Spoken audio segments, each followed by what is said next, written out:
Olá, meus irmãos. A paz do Senhor Jesus, tudo bem com vocês? Mais uma vez aqui, seu irmão em Cristo, Dilson Leite, gravando essa aula da Escola Bíblica Dominical, classe de jovens.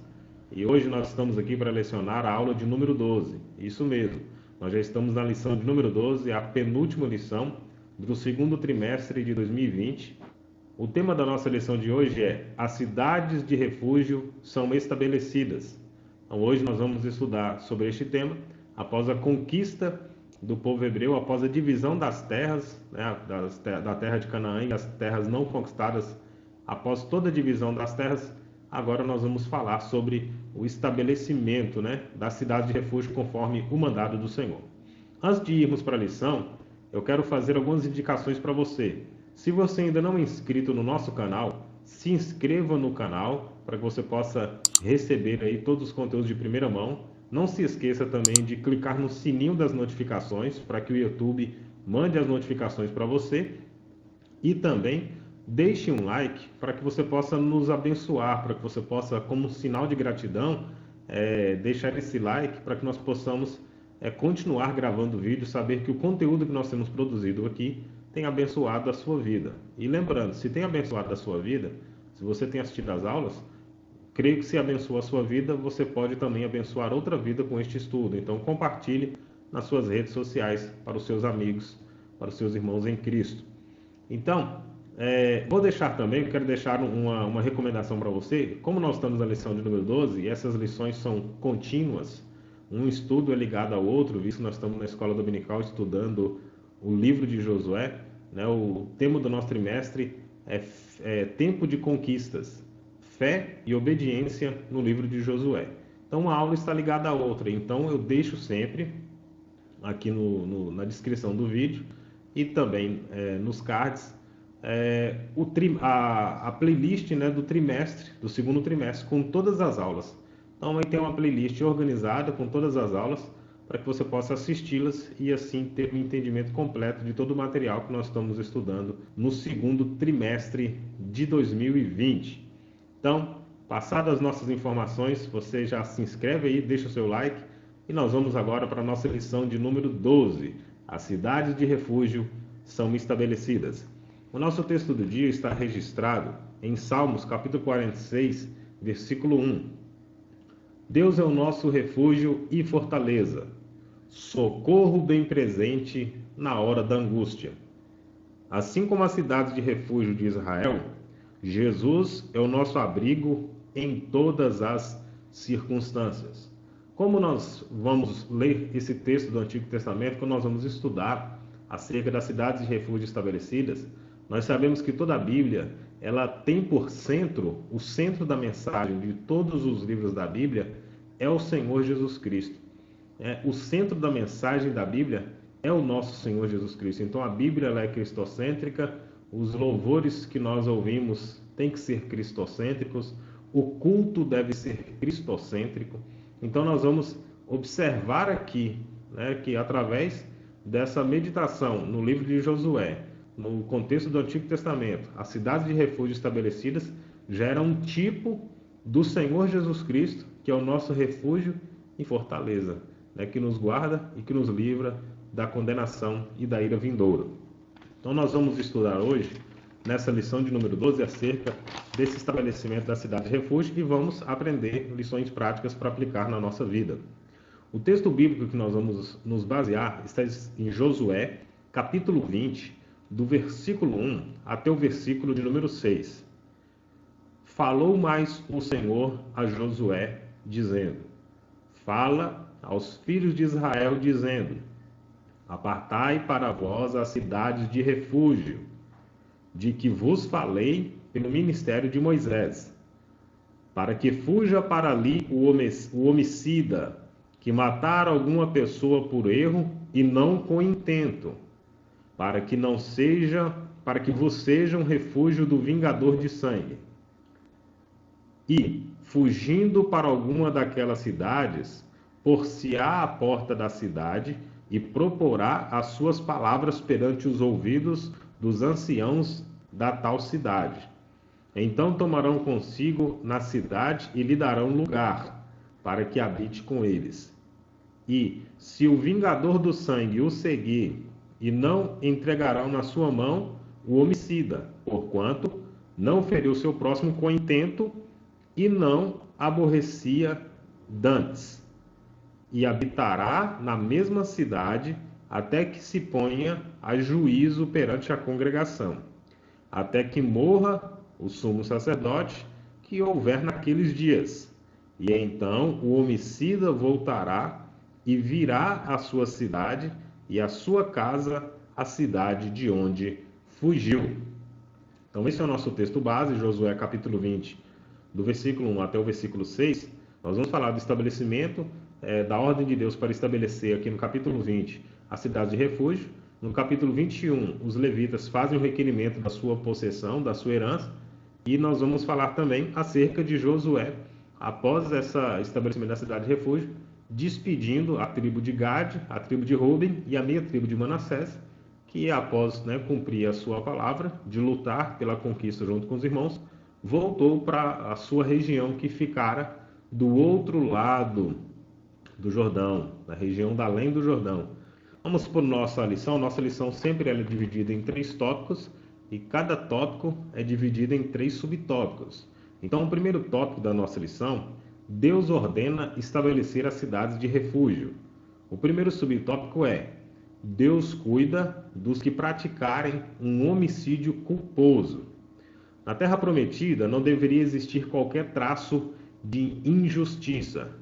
Para tanto, o Senhor determinou essas 6 cidades que seriam fortalezas judiciais para que as pessoas que matassem alguém involuntariamente não sofressem nenhuma agressão ou vingança. Nós temos a referência aqui do livro de Números, capítulo 25, versículo 6, acerca dessa ordem de Deus, acerca dessa questão do vingador de sangue. Então, quando houvesse esse tipo de homicídio, um homicídio culposo, quando não há intenção de matar, seja por um erro, por um acidente, seja por uma ação involuntária. Então, essa pessoa que cometeu esse erro, que era responsável por essa morte de forma involuntária, sendo considerado homicídio culposo, nós lembramos aqui que no Antigo Testamento, olho por olho, dente por dente. Então, se esse homem comete homicídio, o vingador de sangue, aquela pessoa, o parente mais chegado, iria vingar o sangue do seu familiar que foi assassinado. Mas Deus está exigindo aqui que haja estabelecimento da cidade de refúgio para aquela pessoa que cometeu homicídio de forma culposa, ou seja, quando não há intenção de matar. Então, para que essa pessoa pudesse ter o direito de defesa e ter o direito de ser levado a júri, então ele poderia fugir para a cidade de refúgio para que não houvesse injustiça, para que ele não fosse morto de forma injusta. Mesmo que ele cometendo, de certa forma, quando nós falamos de homicídio culposo, a pessoa que comete tem responsabilidades, ele vai responder pelo crime, por mesmo não havendo intenção de matar, mas aqui, nesse contexto, ele pagaria com a sua própria vida. Então, esse que cometeu homicídio culposo, ele teria que ir para a cidade de refúgio e ficar lá até que o sacerdote daquele tempo morresse. E aí, então, ele poderia voltar para a sua cidade. Então, enquanto ele estivesse na cidade de refúgio, ele ficaria livre, ele ficaria protegido do vingador de sangue. Então, essa situação, Deus queria que não houvesse nenhum traço de injustiça, né? E a Bíblia sempre mostra Deus procurando nos mostrar que Ele é um Deus santo, que Ele é um Deus amoroso, misericordioso, mas Ele também é um Deus justo. O acusado de assassinato, então, por livre-arbítrio, ele mesmo iria até a cidade de refúgio, que é um lugar de salvação, um lugar de livramento, antes que o vingador de sangue, que é esse parente mais chegado da pessoa que foi acometida desse crime, desse homicídio. Antes que o vingador de sangue alcançasse, e aí o criminoso se apresentaria à porta da cidade como se fosse uma sala de audiência. Ele se seria submetido ao júri popular. Caso fosse absolvido, porque também iria ouvir-se as testemunhas se realmente foi aquilo, porque senão seria um contexto em que pessoas praticariam crimes de forma intencional, né, homicídios dolosos, e iriam alegar, mas tudo isso ia ser de uma forma justa, de uma forma coerente, né? Ele ia a júri, ele iria passar, né, pelas testemunhas para que realmente, de fato, sendo comprovado que ele cometeu de forma culposa, né, sem intenção de matar, então ele iria ficar guardado ali e ele sendo absolvido, sendo comprovado que foi culposo, o agressor moraria na cidade de refúgio até a morte do sacerdote. Aí nós temos a referência de Números 35, do 10 ao 25, e o texto que nós lemos, Josué 20, do 1 ao 6, que também fala sobre isso, dá detalhes sobre essa questão da cidade de refúgio. Então nós olhamos esses detalhes, através dessa instituição da cidade de refúgio, nós vemos o tratamento de sobremodo justo, misericordioso e amoroso que Deus dá para com o pecador arrependido. Então lembre que ele teria que ir procurar a cidade de refúgio para se abrigar ali, tendo consciência de que ele errou, mas que ele também tinha uma solução, que ele tinha uma oportunidade de se arrepender, que ele tinha uma oportunidade de ter um escape, de ter a salvação. Então isso nos faz lembrar do amor, da misericórdia, da justiça de Deus manifesta nas nossas vidas. Que Deus estava ao mesmo tempo que praticando justiça, mas também manifestando o seu amor e a sua misericórdia sobre a vida daquele pecador. E quão grande e maravilhoso é o amor e a misericórdia de Deus sobre as nossas vidas. Sabemos que somos falhos e pecadores, mas podemos alegrar o nosso coração e saber que Deus sempre tem uma oportunidade para as nossas vidas. Mesmo com a sua justiça, vemos o amor e a misericórdia de Deus sobre as nossas vidas. O segundo subtópico, o significado espiritual da cidade de refúgio. Então nós vemos aqui a cidade de refúgio como um contexto de uma questão social, de uma questão de comunidade, de vivência em comunidade, dos erros sendo cometidos e esses erros sendo tratados com justiça. Nós temos também um contexto espiritual para que nós possamos ter uma aplicação prática nos nossos dias, né? Por isso é importante a gente ter essa visão do Antigo Testamento e de toda a Bíblia sendo uma questão cristocêntrica, sendo todos os textos e toda a história, ela nos leva até o Senhor Jesus Cristo. Nesse trimestre nós já falamos do fio escarlata, que remete a Jesus, nós falamos da Páscoa, que também fala do sacrifício de Jesus. Então, vários aspectos e vários momentos em que nós lemos o Antigo Testamento, todos eles vão nos levar à pessoa bendita de nosso Senhor Jesus Cristo. E aqui a cidade de refúgio, o subtópico 2, o significado espiritual da cidade de refúgio nos faz mostrar um tipo do Senhor Jesus Cristo. Porque o agressor, ele não era protegido na cidade de refúgio por um forte esquema de segurança. Não tinha ali um forte esquema com soldados, com guerreiros protegendo a vida dessa pessoa que buscou refúgio, buscou abrigo na cidade de refúgio. Mas ali ele era protegido pela palavra de Deus. Ele era protegido pela ordem de Deus. Não, se ele está na cidade de refúgio, ele não estaria sendo ali naquele momento protegido por um exército, mas ele estava sendo protegido pela própria palavra de Deus, porque Deus ordenou que assim seria feito, e assim ele estaria protegido pela palavra do Senhor. Então isso era uma garantia, um salvo-conduto, e esse é o sentido espiritual, esse é um sentido que nós podemos entender. Ele é um tipo de Cristo. A cidade de refúgio era uma manifestação de um tipo de Cristo. Cristo é o nosso refúgio. Então, para que a ira de Deus, para que a justiça de Deus, que seria cumprida em nós, se não fosse Jesus, os nossos pecados iriam nos trazer sobre nós a justiça, a ira de Deus se manifestaria sobre nós. Mas como Jesus morreu pelos nossos pecados, então a ira de Deus, a justiça de Deus se cumpriu em Jesus. Então, quando nós nos abrigamos em Cristo, nós temos nele refúgio, nós temos nele proteção, nós temos nele o salvo-conduto. Então, nós temos liberdade para estar diante de Deus. Nós temos liberdade para estar diante do justo juiz e não sermos condenados, porque Jesus nos dá abrigo, nos dá refúgio, porque ele morreu pelos nossos pecados. Então, ele faz com que as pessoas cansadas e sobrecarregadas deixem esse fardo pesado e ele já carregou esse fardo por nós na cruz do Calvário, e nós temos agora a oportunidade de viver com um fardo leve, como o próprio Evangelho de Mateus, capítulo 11, do 28 ao 30, Jesus diz que ele tira o fardo pesado das acusações e coloca um senso de responsabilidade para que não peques mais. Ele tira o fardo pesado do pecado, ele nos diz, negue-se a si mesmo, tome sua cruz e me siga. Então ele diz, agora nós temos um fardo, mas um fardo leve, um fardo que nós temos condições de carregar. Então é negarmos a nós mesmos, tomar a nossa cruz e seguir a Jesus. Então nós temos em Jesus o refúgio, nós temos em Jesus abrigo seguro. Então esse é o significado, o sentido espiritual das cidades de refúgio, que assim como aquela cidade trazia refúgio para o pecador, em Jesus nós temos também refúgio quanto à justiça de Deus. Jesus pagou por nós e nós temos nele esse abrigo seguro. Vamos para o terceiro subtópico. O terceiro subtópico do tópico 1 é o perigo de sair da cidade de refúgio.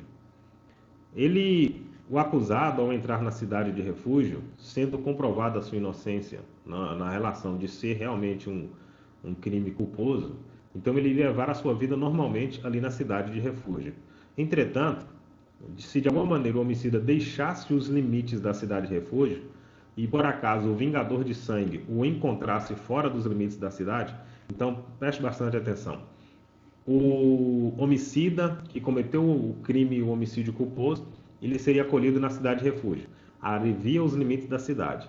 Se ele saísse dos limites da cidade, ali o vingador de sangue o encontrando fora dos limites da cidade, ele poderia matá-lo, porque ele estava fora dos limites da cidade de refúgio, e o sangue daquele homem não seria cobrado do vingador de sangue, porque ele estava vingando o seu familiar que foi morto, mas como o que cometeu o homicídio estava fora dos limites da cidade de refúgio, ele não seria cobrado por isso.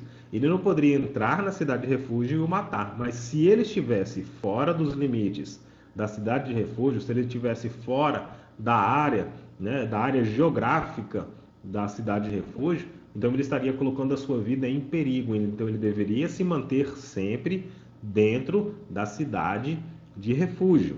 Nós temos a referência aí de Números, capítulo 35, versículo 26 e versículo 27. Ele teria que se manter dentro da cidade de refúgio. Saindo, ele colocaria a sua vida em risco. Então, observa, ninguém iria entrar e sequestrar ele. Ninguém ia entrar ele para tirar ele de dentro da cidade de refúgio. O vingador de sangue não ia entrar lá. O vingador de sangue não podia entrar lá para matá-lo. E também ninguém entrava lá para sequestrar e colocar ele para fora da cidade de refúgio para que assim pudesse o matar.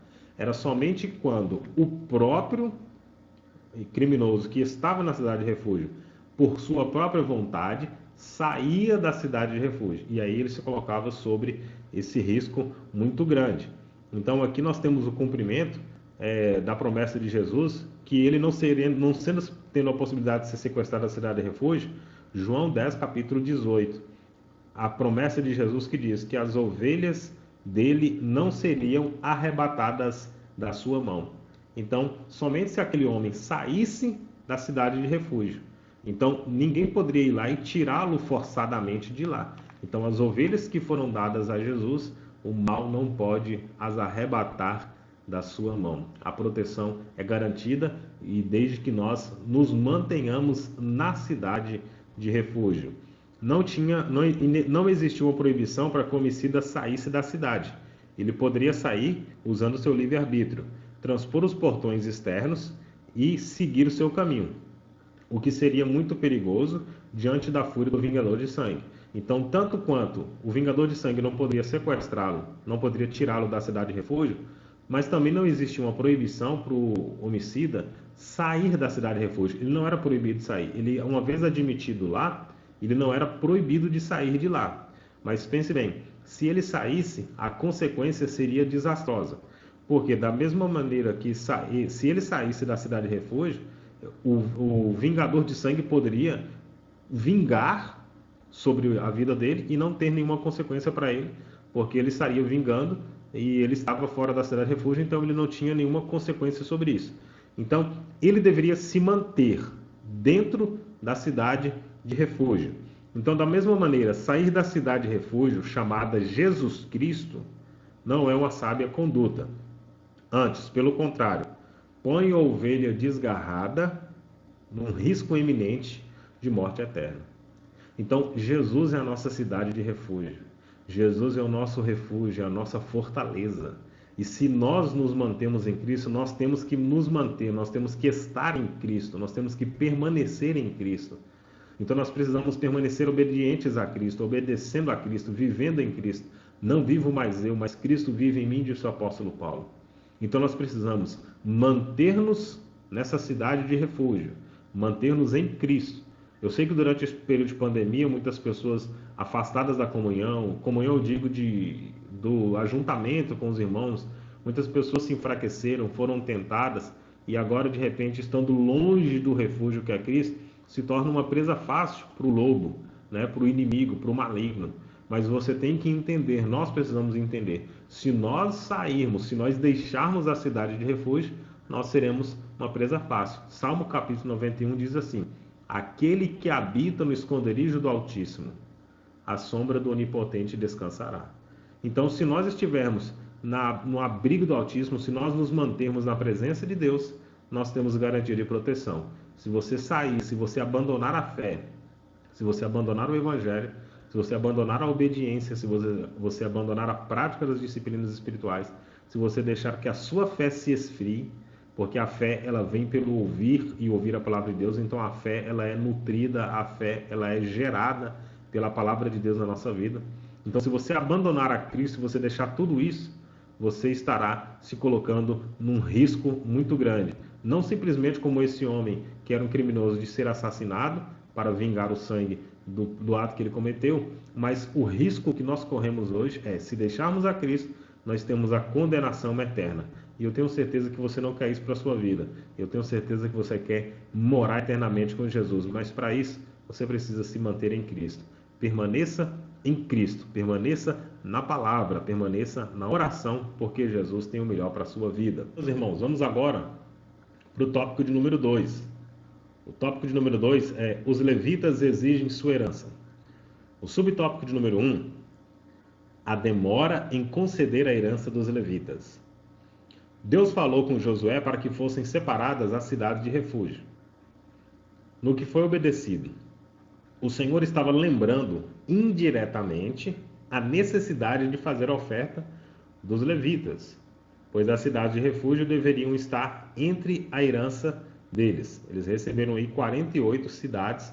Nós estudamos isso na lição passada, concernente à divisão das terras. Os levitas, eles cuidariam do templo, do sacerdócio, e cuidariam de servir ao Senhor. Essa seria a herança deles, mas eles também deveriam morar em algum lugar, né? Então eles receberiam cidades para habitar, porém essas cidades não seriam propriamente deles, elas continuariam sendo de propriedade das tribos. Mas os levitas precisavam de receber e de estabelecer essas cidades para eles. Então aqui Josué é lembrado por Deus no capítulo 20, no versículo 1, e a partir do capítulo 20, né, no capítulo 21, do versículo 2 e 3, Deus mais incisivamente fala acerca dessa divisão. Então, quando Deus fala com Josué da necessidade de fazer a oferta dos levitas separando as cidades de refúgio, esta era a herança deles. Mas só que até o momento eles não tinham feito nada a respeito. Então aí no capítulo 21 nós vemos os levitas cobrando, né, os levitas reivindicando. Então eles fazem essa reivindicação no capítulo 21 de Josué. Por isso, deve-se ter todo cuidado para que nós não fiquemos seduzidos com os bens recebidos e desprezemos o princípio divino. Mais bem-aventurada coisa é dar do que receber. Ora, eles já tinham conquistado a maioria da terra, ainda havia algumas partes sem conquistar, mas já havia feito a divisão da terra, e agora os levitas, que também Deus ordena fazer as suas divisões, eles receberiam ali 48 cidades, sendo elas 6 cidades de refúgio. Então, eles precisaram, no capítulo 21, reivindicar. Então, eles já haviam recebido as terras, já haviam feito divisão. Então, nós temos que entender que quando Deus nos abençoa, que quando nós recebemos provisão de Deus, que quando nós conquistamos algo diante de Deus, nós temos que lembrar de ser generosos, lembrar de que mais bem-aventurada coisa é dar do que receber. Então eles deveriam fazer essa oferta aos levitas, porque essa seria a porção dos levitas. Eles trabalhariam integralmente para servir ao Senhor no templo, para servir ao Senhor com a sua vida. Então os dízimos e as ofertas seriam para o sustento dos levitas. Então aqui eles precisavam fazer essa oferta aos levitas, separando essas cidades. Então eles tardaram em fazer isso. Então, se Deus te entrar com provisão, meu querido, se Deus te abençoar financeiramente, se Deus te abençoar com alguma provisão, se Deus te abençoar de alguma maneira, lembre-se, mais bem-aventurada coisa é dar do que receber. Se você recebeu algo de Deus, você tem agora condição de abençoar o seu próximo, não negligencie isso. E eu não estou falando só de questões financeiras. Você pode abençoar de diversas formas. De repente você tem uma determinada formação, você pode ajudar de alguma maneira alguém que não tem condições. Você de repente é um advogado, um pedagogo, um psicólogo, um professor. Você pode abençoar a vida de uma pessoa. Seja um canal de bênção. Mais bem-aventurada coisa é dar do que você receber. Esse princípio é simples. Se você tem condição de dar, é porque você está numa condição de abençoar, porque você foi um canal primeiro para ser abençoado por Deus, você recebeu algo de Deus e agora você tem condições de abençoar o seu próximo. Faça isso, seja generoso. Aqui Deus teve que cobrar eles e os próprios levitas também tiveram que reivindicar algo que já era de direito deles. Então que nós possamos ser generosos e entender esse princípio bíblico. Segundo subtópico, o estabelecimento das cidades dos levitas. Os levitas receberam 48 cidades e em volta das cidades ficava uma faixa de terra de 450 metros por um lado, perto da muralha, e 450 metros para o pasto. Seria 900 metros ao todo de cada lado da cidade. E a cidade ficaria no meio, para ali morarem e cuidarem de suas famílias e de seus animais. Então eram cidades para onde eles iriam se estabelecer. Cada cidade continuaria pertencendo às tribos às quais eles estavam ali estabelecidos. O Senhor colocou eles em lugares estratégicos, de honra, espalhados por toda a terra prometida. Deus deu aos sacerdotes terra de Judá e Benjamim, próximas a Jerusalém, que seria a cidade do grande rei. Então eles receberam de forma estratégica os lugares das terras onde eles estariam para servir ao Senhor. Como nós também já estudamos em lições anteriores, Deus espalhou o perfume da adoração, do serviço, da devoção a Ele em toda a nova terra, em toda a terra prometida, para que o nome do Senhor fosse adorado através de em cada lugar, em cada canto das cidades, em cada canto da terra prometida, tivesse ali os levitas apresentando adoração e louvor ao Senhor. E ali os levitas tinham como única atividade servir a Deus, e por isso eram sustentados por Israel. Deus cuida daqueles que Ele chama. Então Deus havia feito essa promessa aos levitas, e eles servindo integralmente ao Senhor, Deus estaria cuidando deles, Deus estaria sustentando a vida deles, Deus estaria provendo para eles através dos seus próprios irmãos das tribos. O terceiro subtópico é a fidelidade de Deus. Josué declarou a fidelidade de Deus, pois deu o Senhor a Israel toda a terra que jurara a seus pais. Então, tudo se cumpriu. Tudo aquilo que Deus disse se cumpriu. Enfim, chegara o tempo de paz, pois o Altíssimo tinha dado repouso de todos os lados. Chega um momento ali, quando nós terminamos de ler no livro de Josué, os períodos de guerra, os períodos de batalha. Josué luta contra 31 reis, as guerras do norte, do sul, contra Jericó, contra Ai. E aí a Bíblia diz lá no final das batalhas, e a terra descansou das guerras. Então agora chegou um tempo de paz. Por mais que ainda haveria necessidade de conquistas, mas seriam pelejas não tão grandes quanto as que houveram, porque foram grandes batalhas que eles enfrentaram. Agora era um tempo de paz. E Josué louvou a Deus pela sua fidelidade, porque tudo se cumpriu conforme Deus havia prometido. Deus estava dando repouso de todos os lados e nenhum de todos os seus inimigos pôde resisti-los. Josué capítulo 21, do 43 ao 45. Josué declara a fidelidade de Deus e nenhum dos inimigos pôde resistir a Deus. Deus colocou a todos os inimigos do povo debaixo dos seus pés. Deus os derrotou e o seu nome foi glorificado. Então todas as coisas que sucederam com os hebreus desde o dia em que saíram do Egito cooperaram para o bem dos israelitas que amavam a Deus. Os rebeldes, porém, ficaram pelo caminho. Lá bem no início do trimestre, no livro de apoio tem uma lição interessantíssima e importante sobre a caminhada do povo hebreu, porque às vezes nós fazemos assim, nós pegamos aqui o ponto inicial que estamos e aonde queremos chegar. Então, aonde queremos chegar, a gente marca e colocamos a linha reta, do trajeto. E aí com Deus é assim, começou aqui, subiu, desceu, foi, desceu, até chegar lá. E chegou no mesmo destino, da mesma forma que queríamos chegar, como Deus havia prometido. Mas só que o que nós planejamos foi uma linha reta, né? E como nós não temos previsão daquilo que vai acontecer no futuro, quando nós estamos na direção de Deus, quando nós estamos segundo a vontade de Deus, tudo vai cooperar para o bem. Então, mesmo que eles passaram 40 anos no deserto, mesmo que eles passaram por tantas adversidades e dificuldades, mesmo tudo que eles enfrentaram, todas as coisas cooperam para o bem daqueles que amam a Deus. Então, desde o Egito até eles entrar na terra e tomar posse, tudo cooperou para o bem. Tudo cooperou para o bem. Todas as coisas cooperam para o bem. Os rebeldes ficaram pelo caminho, porque o rebelde ele não vai conseguir entender. Quando o mal chega na vida dele, o rebelde ele murmura, ele reclama de Deus. Mas o fiel, ele entende que há um propósito de Deus em todas as coisas. Então Josué louvou a fidelidade de Deus porque ele sabia que todas as coisas estavam cooperando para aquele momento conclusivo ali de bênçãos de Deus na vida do povo. O tópico de número 3 tem um título: Josué abençoou os Rubenitas, os Gaditas e a meia tribo de Manassés. 2 tribos e meia são despedidas. Esse é o nosso subtópico 1. 2 tribos e meia são despedidas.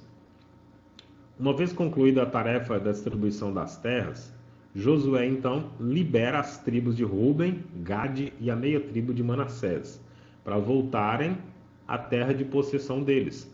Lembra que nós estudamos que a tribo de Ruben, Gade e a meia tribo de Manassés, eles já haviam combinado com Moisés tanto a divisão da terra, né, que eles ficariam com a parte que não era dentro em Canaã, uma parte anterior ao Jordão, e que também Moisés fez o compromisso com eles de que eles então deveriam lutar pela conquista da terra, mesmo que eles não estariam conquistando, ficando com a mesma possessão dentro de Canaã.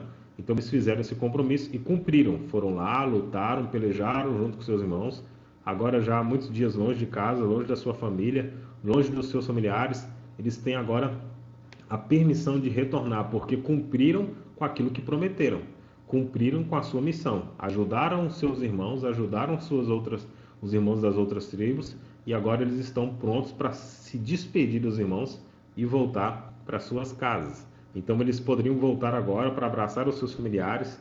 A missão que Deus entregou para eles foi cumprida, eles concluíram. Na vida ministerial, muitos são comissionados para realizar algo importante para Deus, mas nem sempre todos conseguem completar o seu desígnio de forma completa, assim como foi o caso dessas tribos. Não foi de forma 100% completa pelo fato de não haver conquista de 100% das tribos. Mas a missão deles, como Josué já havia dividido até mesmo as terras que não haviam sido conquistadas, então eles têm agora missão cumprida. Agora era com as 9 tribos e meia que estavam ficando na possessão da terra. Eles cumprem a sua parte e vão agora voltando para a sua região. Uma coisa também que nós precisamos entender quando fala que eles não completaram 100% e as tribos agora estão voltando, é que uns plantam, outros regam e outros colhem. O certo é que os propósitos de Deus sempre serão alcançados. Então eles cumpriram com a sua parte da missão. Então outros iriam fazer também a sua parte, iam dar continuidade. Então nós temos aqui o valor da unidade, o valor dessa união entre o povo de Deus. Então uns plantam, outros regam, né? O próprio apóstolo Paulo fala sobre isso.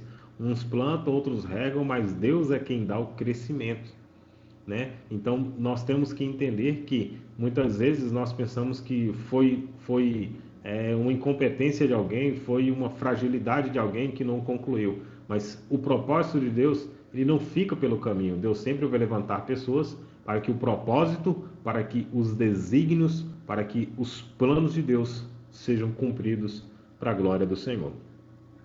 A conquista integral, conforme prenunciado pelo Senhor, cumpriu-se séculos após, no auge da monarquia judaica. Então, houve a conquista, houve. Então, uns começaram, outros lutaram, né? Saíram uma parte do Egito, outros murmuradores ficaram no deserto, morreram, outros entraram e conquistaram. Então, tudo no seu tempo, Deus usando cada pessoa para a glória do seu nome. Então, uns plantam, outros regam, mas é Deus. É Deus que dá o crescimento, porque o propósito provém de Deus. E Ele é responsável por encaminhar todas as coisas, porque Ele está no controle de tudo. O segundo subtópico, Josué faz uma exortação à obediência. Segundo subtópico, exortação à obediência. Josué reuniu as tribos de Ruben, Gade e a meia tribo de Manassés e agradeceu-lhes por terem lutado as guerras do Senhor, conforme determinações de Moisés. Então preste atenção, eles lutaram as guerras do Senhor. Eles pelejaram a peleja do Senhor. Paulo faz uma declaração dizendo assim: combati o bom combate, encerrei a carreira e guardei a fé. Então, o combate, a luta, a peleja, ela nos traz desgaste, ela nos traz muitas vezes dor e sofrimento. Mas veja que Paulo diz: combati o bom combate. Por que era um bom combate? Mesmo que era desgaste, que era dor e que era sofrimento. Paulo ficou preso, Paulo quase morreu diversas vezes por perseguição ao Evangelho, por ser perseguido simplesmente por pregar o Evangelho. Então, como é que ele diz bom combate? Porque o combate que nós combatemos para o Senhor, ele é o bom combate. Então, eles aqui lutaram a guerra do Senhor. Então, esse é o bom combate. Então, quando Jesus diz no Sermão do Monte que se nós formos perseguidos, injuriados e caluniados por causa da palavra de Deus, por causa de um testemunho genuíno de cristão, nós temos é que nos alegrar. Por quê? Porque esse é o bom combate. Essa é a boa causa pelo qual nós podemos nos entregar e nos doar completamente. Josué então os exortou, após os agradecer, eles exortou que eles tão somente tivessem o cuidado de guardar com diligência o mandamento e a lei que Moisés, o servo do Senhor, vos mandou. Ou seja, eles precisavam se manter fiéis. Que grande advertência para a igreja dos dias atuais. Então eles cumpriram a sua missão. Eles combateram o bom combate. Mas como Paulo diz, combati o bom combate, encerrei a carreira e guardei a fé. Ele está dizendo, eu combati, eu cumpri a minha missão e agora eu continuo fiel. Eu cumpri a minha missão e eu guardei a fé. Ou seja, eu continuo crendo no meu Deus, eu continuo fiel ao meu Deus, eu continuo tendo minha vida de devoção entregue ao meu Deus. A missão foi cumprida, mas a minha vida ainda está nas mãos de Deus. E aqui Josué está dando essa recomendação para eles. Não era porque eles já tinham cumprido a missão que agora eles poderiam viver de qualquer maneira. Não. Agora é a hora de vocês perseverarem. Sejam fiéis. Nunca se esqueçam da palavra do Senhor que foi dita pelo servo do Senhor Moisés. Guardem essa palavra. Vivam essa palavra.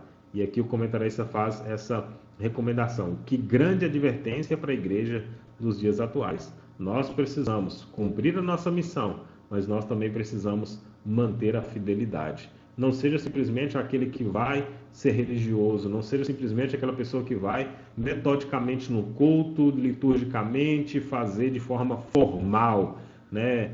Culto domingo, culto uma vez na semana, mas seja um verdadeiro servo, seja fiel a Deus, viva intensamente para servir a Deus.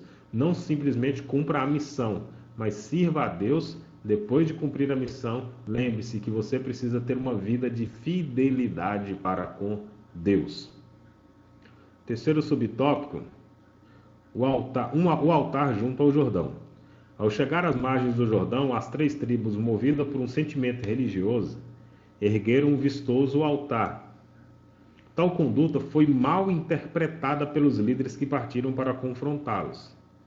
Ao explicar que não se tratava de um altar de oferecer sacrifício, mas apenas um memorial das tribos. Então, os sacerdotes aceitaram o monumento pacificamente. Olha só. Após despedir as tribos, as 2 tribos e meia erigiram um altar, né, próximo ao Jordão. E as demais tribos que ficavam na terra de Canaã, eles tomaram aquilo como afronta. Porque o templo, o local de adoração, o local de sacrifício, seria somente no tabernáculo, seria somente num local determinado onde o tabernáculo estava armado. Então, quando eles foram lá para confrontá-los, eles explicaram que aquele altar não era um altar para sacrifício, não era um altar para ofertas, mas era apenas um memorial para os seus filhos. E se nós lermos lá o contexto, né, de Josué capítulo 22, nós vamos encontrar toda essa referência, eles falando o porquê, né, se não me engano, capítulo número 27, toda essa referência, eles explicando que era como um memorial, né, assim como teve o memorial das pedras após a travessia do Jordão, eles estavam levantando aquele altar como um memorial. Então, ao ouvir isso, né, os sacerdotes e os israelitas que estavam ali, os responsáveis de cada tribo, eles aceitaram, eles entenderam que não estava havendo ali um sentimento de exaltação, um sentimento de desobediência, de infidelidade, né, por eles estarem criando um outro local de culto e de adoração. Então, eles entendem que eles realmente estavam querendo era instituir um memorial ao Senhor, então eles aceitam o monumento de forma pacífica. Esse episódio demonstra que entre os irmãos deve haver comunicação, deve haver entendimento, cumplicidade no serviço do Senhor. Olha só o desfecho aqui do comentário. Nenhuma atitude autônoma que traga divisão, conflito e controvérsia deve ser cultivada, pois Deus ama a unidade. Então ali a causa foi resolvida, né? Aquilo que poderia gerar uma divisão, poderia gerar uma guerra, poderia gerar uma desavença entre os irmãos, foi logo resolvido pela comunicação. Então nós temos que manter a boa comunicação uns com os outros, mas também nós temos que ter essa diligência, essa sabedoria, essa prudência de entender que nada que eu faça no reino de Deus pode ser para mim mesmo. Nada que eu faça no reino de Deus tenha que causar divisão. Nada que eu faça no reino de Deus tenha que ser algo para causar dissensões, divisões, controvérsias ou conflitos, porque Deus ama a unidade. Então nós precisamos sempre trabalhar em prol da unidade. Nós temos que trabalhar sempre em prol da união, para que o reino de Deus seja edificado. Como tem por costume alguns pastores dizer, né, nós temos que trabalhar com a visão de reino e não com a visão de tribo. Nós somos um reino, nós estamos no reino de Deus, nós estamos aqui para representar o reino de Deus. Então nós precisamos trabalhar pelo reino. Causas individuais, causas autônomas, né, que geram divisão entre o povo de Deus, não agrada ao coração do Senhor. Nós precisamos ter comunicação clara, direta, limpa uns com os outros, entendendo sempre o princípio bíblico, o princípio da palavra de Deus, para que juntos, em união, em uma mesma fé, nós possamos cumprir o objetivo como igreja, adorar a Deus e cumprir o ID do nosso Senhor Jesus Cristo. Meus queridos, a nossa lição está terminando. Fazer a leitura da conclusão. A principal lição que podemos aprender com o estudo a respeito das cidades de refúgio é o fato de que o Senhor Jesus Cristo é o nosso perfeito refúgio e fortaleza. Jesus é o nosso refúgio e fortaleza. Ele jamais nos desampara em meio às nossas pelejas, mas nos auxilia e nos protege. Nele temos segurança e paz, mesmo vivendo em um mundo violento e cercado de males. Então, fique essa lição para o seu coração. Jesus é o nosso refúgio e fortaleza. Bendiga a Deus pela sua bondade, graça e misericórdia. Permaneça nessa cidade de refúgio que é Jesus, e a sua alma será guardada e protegida para entrar na nova Canaã celestial, a cidade, a nova Jerusalém eterna, a cidade que descerá do céu, para que nós possamos habitar eternamente com o Senhor Jesus Cristo. Que Deus abençoe grandemente a sua vida, que Deus possa te abençoar por estar nos acompanhando nesse canal. Mais uma vez eu te peço seu apoio, deixando o seu like para que nós possamos ter um feedback positivo aí. Você possa deixar um comentário também e também se inscreva, não deixe de se inscrever no canal. E na próxima semana nós estaremos com a lição de número 13, fazendo o encerramento dessa lição. Vamos dar o encerramento nesse trimestre, na lição de número 13, e eu te convido para estar conosco na próxima semana. Deus abençoe mais uma vez a sua vida. Muito obrigado por assistir. Um forte abraço e que Deus te abençoe.